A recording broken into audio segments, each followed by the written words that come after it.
Hey all, welcome back.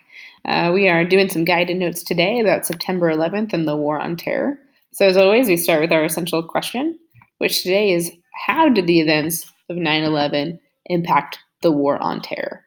Right? What's the relationship between the attacks on 9/11 to the war on terrorism that gets started immediately after? So, a couple definitions. First off, this definition here, right, when I say September 11th, we're talking about September 11th, 2001, which was the day of the terrorist attack on New York City by a group called Al Qaeda. I'll explain that more in a minute. But first, when I say terrorist attack or terrorism, what I mean by that is a violent attack that causes fear for political reasons. So, of course, this event falls under terrorism because it was very violent. Many people lost their lives. It was very destructive to the planes and the buildings. And its goal was to cause fear in the United States, for us to fear other people coming over to our country and creating some chaos. That was the goal. So this man pictured here was Osama bin Laden. He's the founder of that group called Al Qaeda. That group is the terrorist group responsible for the attacks of 9/11. So Al Qaeda is the name of the group of the terrorist network. Osama bin Laden is the name of their founder. And he was if you were in class just earlier, I probably just showed you a video of some news coverage of the day that we found and had killed Osama bin Laden. It's a military operation, and it was one of the highlights of Obama's presidency. He was extraordinarily popular after that moment because it was a moment people had been waiting for 10 years. So a couple quick things, key points, things we should know about 9/11. First off, about 19 terrorists had hijacked or took over 4 planes and crashed them into various buildings. So 2 planes, of course, hit the Twin Towers, part of the World Trade Center. 1 plane hit the Pentagon, and another plane was actually flown into a field in Pennsylvania. We think its target was most likely to actually be the White House. But the passengers aboard that plane were able to take control back from the hijackers, back from the terrorists, made the decision to crash the plane into the ground. They possibly saved hundreds, if not thousands, of lives by doing that. It's a pretty incredible thing. But unfortunately, overall, almost 3,000 people were killed in those attacks. And at this point of time, we've been spending a lot of time talking about Obama and his presidency, but we're a little further back in time now. It's 2001, and George W. Bush is our president at this time. And so this box here and this slide here, some key takeaways, going back to the essential question, how did the events of 9/11 impact the war on terror? Well, the events of 9/11 directly caused the war on terror. So our cause of the terrorist attack led to this global war in Iraq, in Afghanistan, right? It's this war on terrorism. And so we are not in Iraq anymore, but we are still at war in Afghanistan, and we have been at war with them for 17 years. It's the longest war in our history. So I have a definition here for war on terror, right? We know it started by George W. Bush because it immediately follows 9/11, and its goal was to destroy these terrorist groups, these terrorist networks all around the world. And I've highlighted that because I think that's probably the most important thing when it comes to the war on terror that you should know. That its goal was to destroy terrorist groups.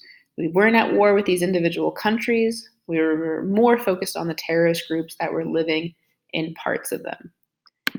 Now, as we go into the next screen, I'm gonna make a quick change here just to get our chronology right. I have this written in the wrong spot.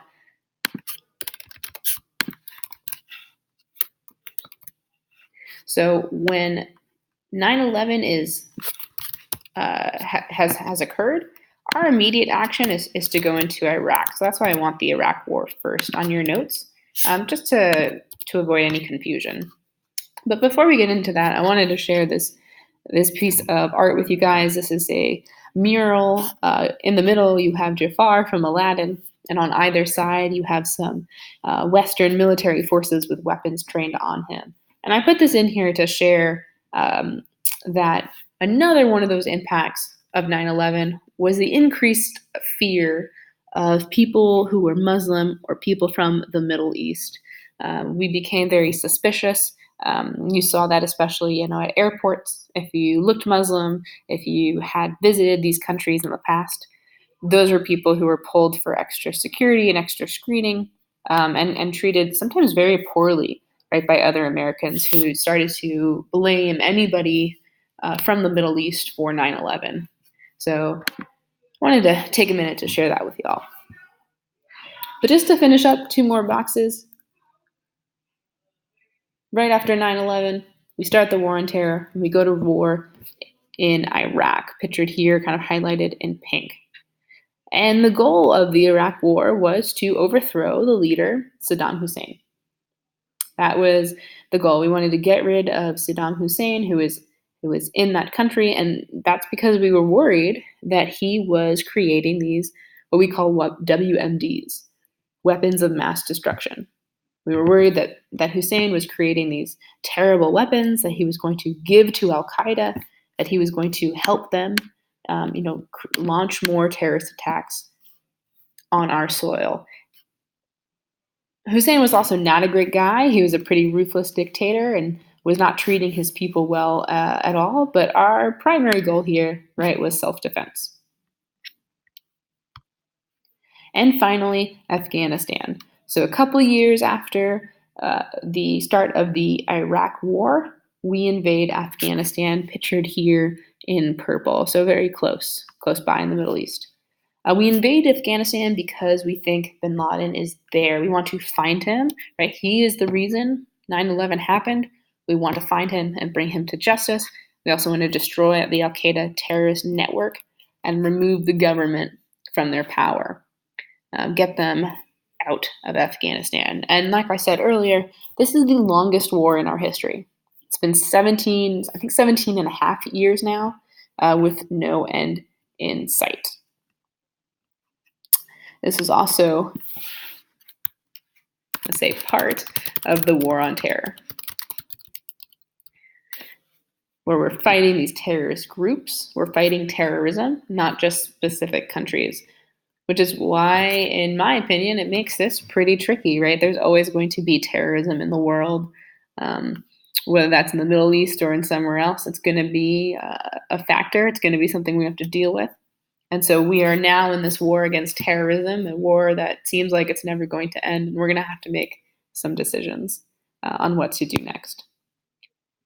I showed you guys this photo before. This is Obama in the Situation Room, monitoring the mission to find and kill Osama bin Laden, which he was able to do in 2012. And so the next part of this activity, you're going to flip over to the back of your page, and you're going to read a little bit. I have that source, so come see me, Ms. Sewing, for that packet. You're going to read a little bit about drones. Drones are these aircrafts that are pretty controversial. They usually don't need a human pilot, and they can drop bombs on people. And so when we were having this discussion on, hey, we found Osama bin Laden, we want to take him out, one of the things they were talking about was using a drone, but we ended up not doing that for a variety of reasons. But they continue to be used in our military, and they continue to be very controversial. So we're going to shift gears now to read a little bit more about that, and then use everything you've learned today to answer the question below. All right, guys, I'm going to end the video. Thank you for watching.